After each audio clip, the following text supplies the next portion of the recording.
listener production. Hi, Sasha Barbagat with you for another episode of The Briefing. It has been a devastating weekend for Sydney-siders and Australians everywhere. The brutal and sudden loss of life in a place that is so ordinary and familiar has been shocking and gut-wrenching. From everyone at The Briefing, we send our condolences and thoughts to all those affected by the Bondi Junction attack. We'll be talking about the latest updates in the headlines today, and we'll also be releasing a special episode. Check back at 7 a.m. to listen. In this episode, we are bringing you part 3 of our 4-part series on sex work in Australia in 2024. That's coming up after the headlines. First though, here's Bension Siebert. It's Monday, April 15. Well, Australian flags across the country will be flown at half-mast today, while overnight monuments in Melbourne have been lit up in white to honour the victims of the stabbing massacre at Bondi Junction over the weekend. It comes 2 days after the shocking attack, during which a man killed 6 people while inside a Westfield shopping centre in Sydney's east. The man responsible has been identified as 40-year-old Joel Couchy, who was shot dead by police at the scene.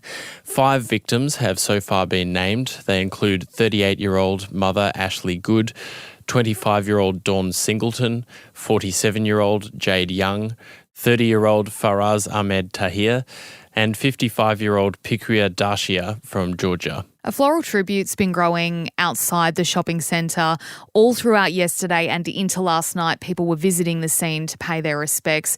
And this was not only to the victims, but also for the brave bystanders who tried to confront Couchy.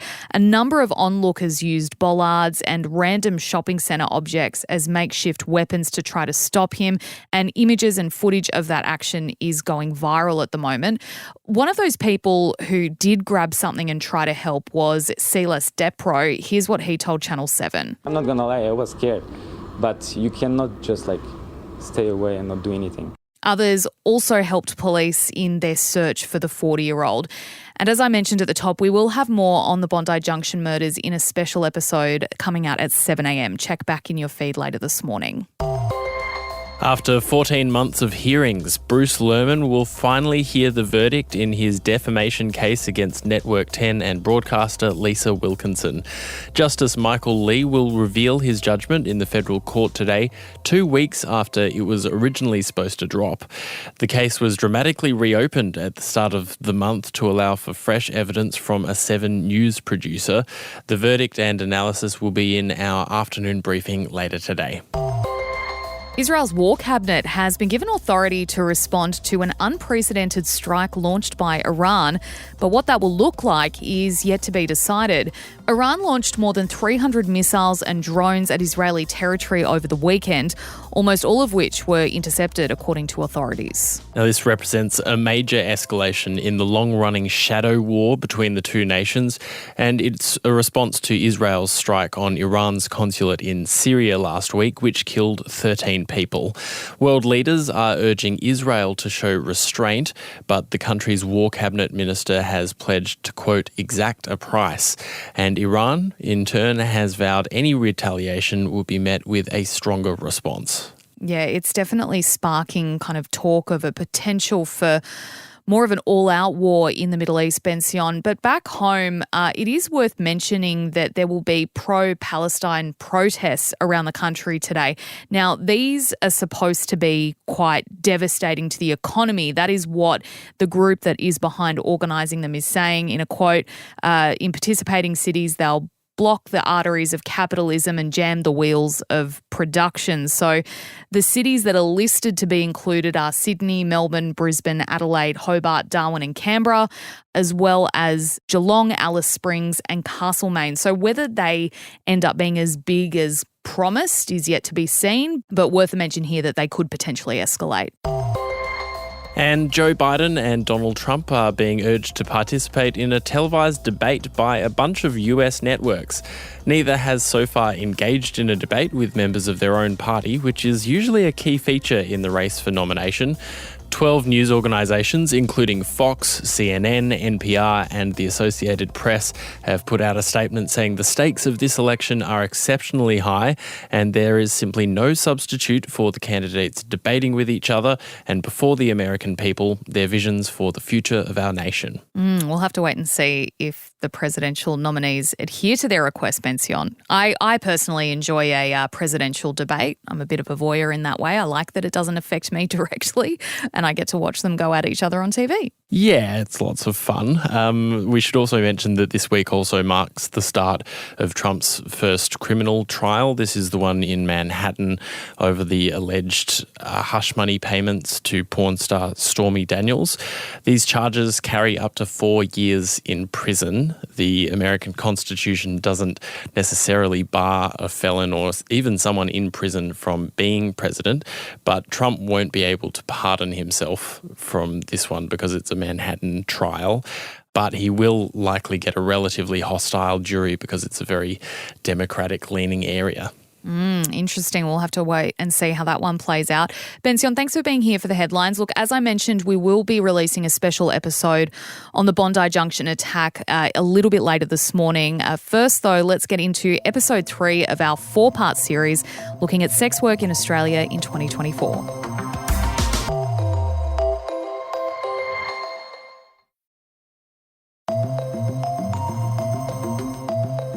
In recent years, it seems the shame and stigma around sex work has, at least to some degree, kind of evaporated. This cultural shift may not be evenly distributed across the country or across generations, but with decriminalisation in some states, the rise of OnlyFans in influencer culture since COVID, and less derogatory language becoming mainstream, you don't hear it called prostitution much anymore, there has absolutely been a change. But people are still getting sacked from their day jobs when their boss finds out they do sex work on the side. In Victoria, which decriminalised sex work in 2022, it's technically illegal in many circumstances for a boss to fire you for doing OnlyFans or any other kind of lawful work. But the law is different in every state, and even when the law is on your side, very few people are willing to go through a tribunal process or a court to defend those rights. Animal Justice MP Georgie Purcell secretly worked as a stripper during her law degree at a time when a lot of that cultural and legal change hadn't happened yet. She's now one of this country's most prominent, proud advocates for sex workers' rights, and her story tells us a lot about where we've come to in Australia in 2024. Georgie, thanks for joining us on The Briefing. You're now an MP and a prominent advocate for the rights of sex workers, but there was a time in your life when sex work was something you needed to hide. Where does that story start for you?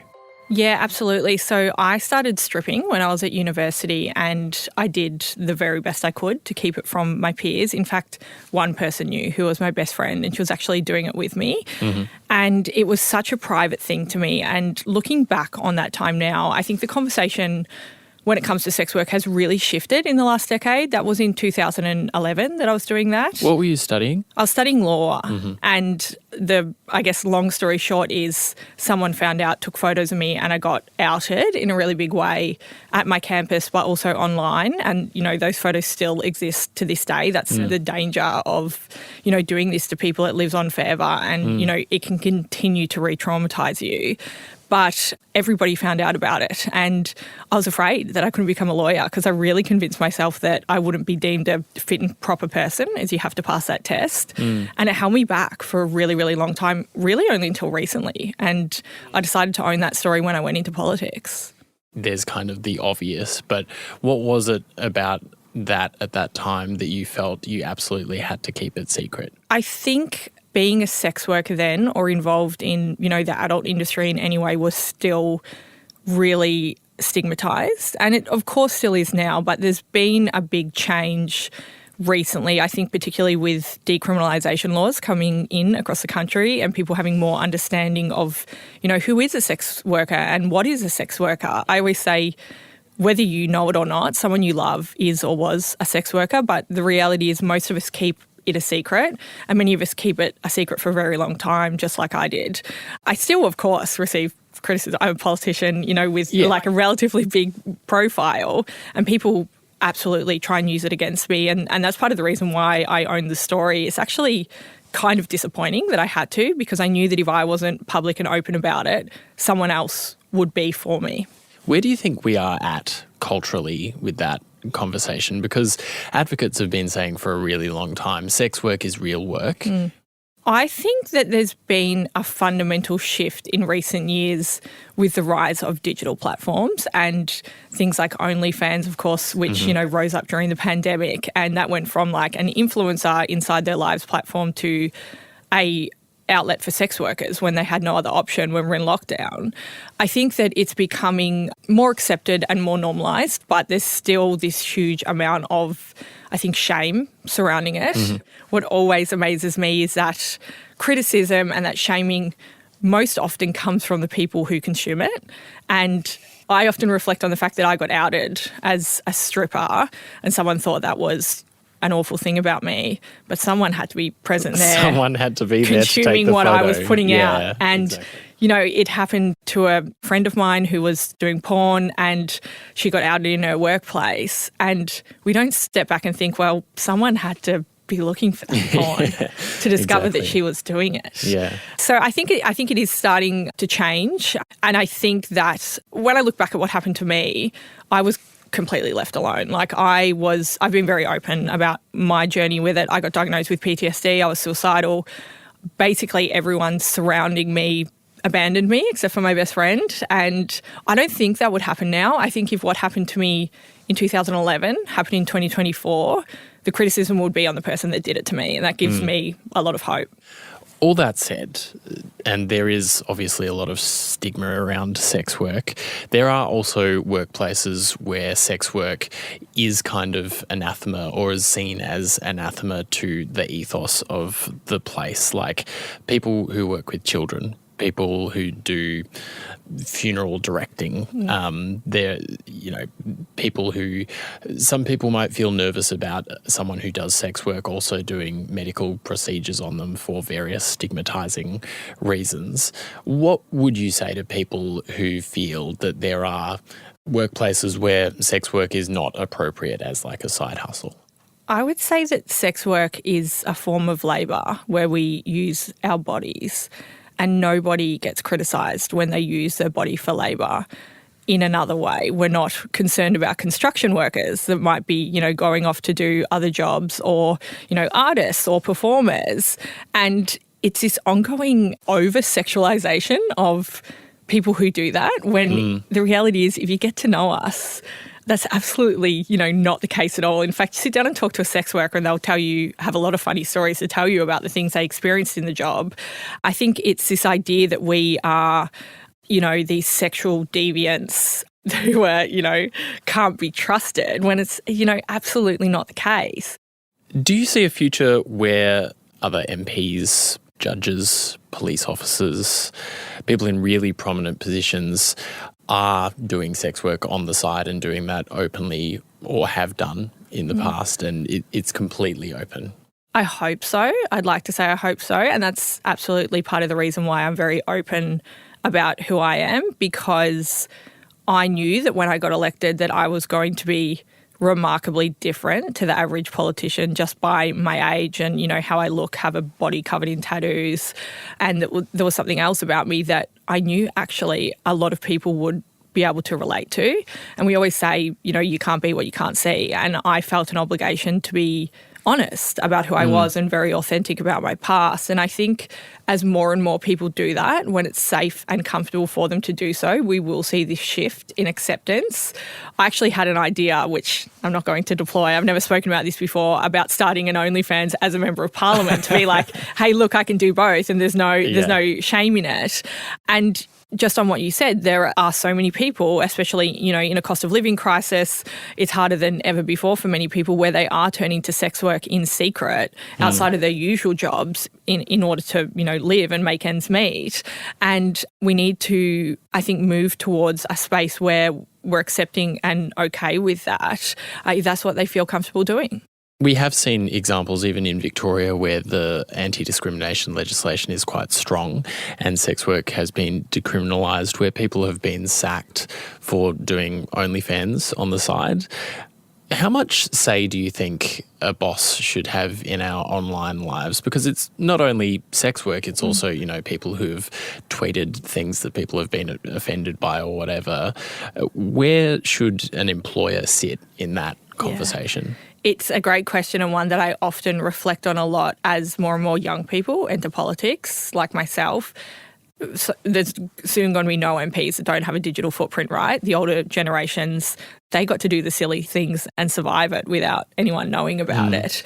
I think that there's a big difference between doing something that is problematic and harmful and could create an unsafe working environment for other people in the workplace compared to someone having autonomy over their own body and doing something that they want to do freely and feel safe doing. And, you know, when it comes to sex work, if you're doing that as well as another job, I personally think it's actually none of your boss's fucking business. But, you know, we're not quite there yet. The other, I guess, stigma around sex work is its relation with sex trafficking and non-consensual sex work and that kind of thing. There are a lot of people who might be out there saying if you're doing sex work, then there's something seriously wrong or you're in danger of in some kind of way. Yeah, it's a very nuanced conversation, and that's why decriminalisation is absolutely the correct approach, because as long as this industry is operating underground without licensing, without regulation, it allows things like that to go on. Sex workers will do the work at a time in their lives where they might be struggling or need it for survival, but many people do other jobs for the same reason. And as long as they're doing it their own free will and safely, then there is no issue with it in my mind. But it's why we need to move towards a model that is legal and safe and regulated, just like we've recently done in Victoria and other states are moving to do, to protect the people who actually are in it without their consent and without their choice, because I fully acknowledge that can be the case. Should someone who does sex work tell their employer that they do it? No. I think that making that decision is a very personal one, and it can take a long time to accept and be comfortable with in your own mind. It took me 10 years to be open about telling other people, but I was fully comfortable in my own world and my own space doing it myself. The other thing with sex work is you put on a different persona. You go to work and become a different person. You have a different name. You have a different personality. And there's safety and comfort between the two worlds. There are far too many people who are losing their friendships and families and relationships as a result of their association with sex work. And it can flow onto employment if you tell your boss. And I think as long as it's being done legally and safely, it's actually nobody's business but the person doing it and the people that they're doing it with. They shouldn't feel pressured. Yes. Finally, in Victoria, as we mentioned, there's anti-discrimination laws. Sex work has been decriminalised. It is not lawful for an employer to discriminate against someone for also doing sex work, but it has happened. Do you think that there needs to be further law change in order to change that situation, or do you think that this is simply a cultural issue? Yeah, look, I think that the best laws don't work unless there's education around them, and I think that's fundamentally what's missing here. We decriminalise sex work, and the sex work community was very aware of that. They were very involved. They were very engaged. But there probably wasn't enough work done to inform employers of their obligations and the new rules. I think that the other thing is that we can't just implement a law and not do the things to see it through to make it as effective as possible. And right now I'm working with a number of the sex worker advocacy orgs and the union equivalent on funding and education pieces for this very reason, because there are still so many out there who don't understand the rules that they now need to operate under, and that includes employers. If there's someone listening to this podcast right now and they're working an office job or they're studying in some venerable institution and also doing sex work secretly on the side, what would be your message to that person? My message to that person would be there is no shame in what you're doing. In fact, I'm at the point now where I'm actually very proud of my past. I took control of what happened to me and my story in order to have power in the future. And I think that as more and more of us do that, we become a very, very powerful force, and we will be able to change the narrative around the oldest job in history. It's the oldest profession to ever exist, but it's still so highly stigmatised. And anyone who is doing it has absolutely nothing to be ashamed of. The only people that do are the ones that criticise it. Georgie Purcell, thanks so much for joining us on The Briefing. Thank you for having me. Georgie Purcell there. If this episode raised any issues for you, help is available. You can call Lifeline on 13 11 14. That's it for The Briefing this morning. Check your feed again at 3 for everything you need to know about the massive defamation case involving Bruce Lehrmann. And tomorrow morning, we'll bring you the final episode of our 4-part series on sex work in 2024. In the meantime, we'd love it if you shared this episode or another one that you enjoyed with a friend or a family member. We'd really appreciate it. I'm Bension Siebert. Thanks for listening.